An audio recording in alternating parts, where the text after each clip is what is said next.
Hey guys, thankfully it's Jake Flea. Today I'm going to be talking about the super Easter egg, the alleged super Easter egg, if it even exists or not. I'm going to be talking about it in today's video, and more specifically the blood vials. In the ending of the Easter egg for Revelations, we kind of get an explanation for the blood vials. I mean, you could make an assumption of what they're for after you see it, but it still leaves some loose ends, and I'm going to be explaining that. So hopefully you guys enjoy though. Leave a like if you guys do, it'd really help me out, and subscribe to the channel if you guys are new here and enjoy zombies content like this. Enjoy this one. I'm sure you will enjoy the next one, but anyways, let's get into it. So like I said, the Revelations Easter egg ending kind of ties up some loose ends regarding the blood vials, explaining that because of the existence of the blood vials in the Revelations universe, they no longer could fade out of existence because they pulled something from a closed dimension. And if they had a piece of evidence, a piece of something from a closed universe, and they injected it or ate it or drank it or however they put it in their bodies, they were able to still exist even though their universe that they came from is closed. But it doesn't explain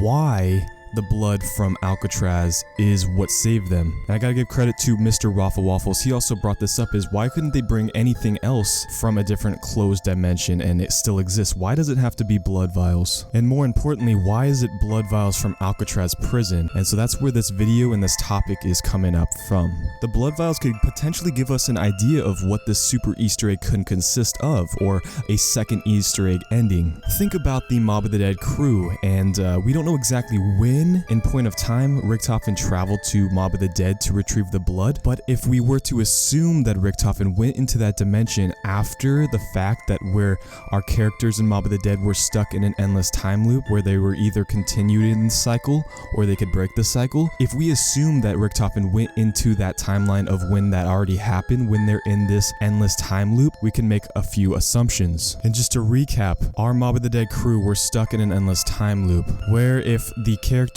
killed the weasel, the cycle would continue. They died in the electric chair and they would start all over and over again. But if the weasel killed the other characters, therefore breaking the cycle and stopping this endless time loop. If we take the blood from characters stuck in an endless time loop, maybe that has significance to our storyline. Maybe Richtofen already knows about this huge time loop that they're in, where Monty throws them back into the Great Battle Age where they are premise knights. What if Richtofen knows from the Chronorium or some other knowledge, somehow he knows about this endless time loop? Keep in mind, Richtofen was actually Shadow Man's apprentice in a quote we hear. Maybe he knows about this cycle, and that's why he got the blood vials, not only to not fade out of existence, but having the blood from characters where they're able to actually break a cycle or continue a cycle based on the characters in the universe they're in. If they have blood from where a universe where these characters are stuck in a cycle, maybe that has significance to their overall huge cycle.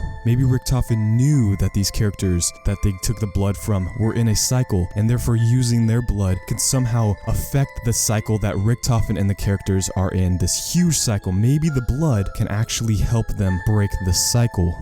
He thinks I do not know, but I do. The blood will protect me. So not only fading out of existence, but actually able to break the cycle somehow. So maybe this second Easter egg will stop them from fading out of existence, but also give them some kind of overall strategy on how to break a cycle. And how would they break the cycle? Now, a couple of theories going around is we're gonna have to kill Monty, and overall, that would help because he's the one that puts them in the cycle in the first place, so killing him would stop them from continuing this huge cycle. So number one would be killing Monty. Now from the Easter egg we assume that this is going to happen every single time the cycle carries out, where Monty brings him back into the premise days, or the characters back into the premise days. But what if this cycle is the first time throughout every cycle that took place? Keep in mind, this cycle could be going on forever. This could be the 100th time this cycle has taken place. Maybe this is the first time where Richtofen actually traveled to Mob of the Dead, because we assume that Richtofen traveled to Mob of the Dead each cycle, but what if this was the first time in every single cycle that took place where Richtofen actually retrieved the blood? And since the Mob of the Dead blood is still in the character's body when they get thrown back into the premise days, maybe he has an idea of what he can do once he is back into the premise characters' bodies. What if he has a plan after for that. And maybe if that is the case, that would have to be carried out in the next game. So yeah, that's how my theory goes, is the blood and the reason why Richtofen uses it is still in their bodies when they get thrown back into Primus. Maybe Richtofen has an idea, and this is his idea carrying out, is he needed to go into the Primus characters. Maybe he wants to kill Monty that way, is actually obtain the staves once again with the 4 characters or the staffs and actually try to find a way to kill Monty. Now keep in mind, that is just a theory, and overall that wouldn't be able to be preceded in an Easter egg in this game. Maybe it would be something where Jason Blundell wants to carry this story out, because we got no idea. It just doesn't make sense, because the ending of the Easter egg literally says the end.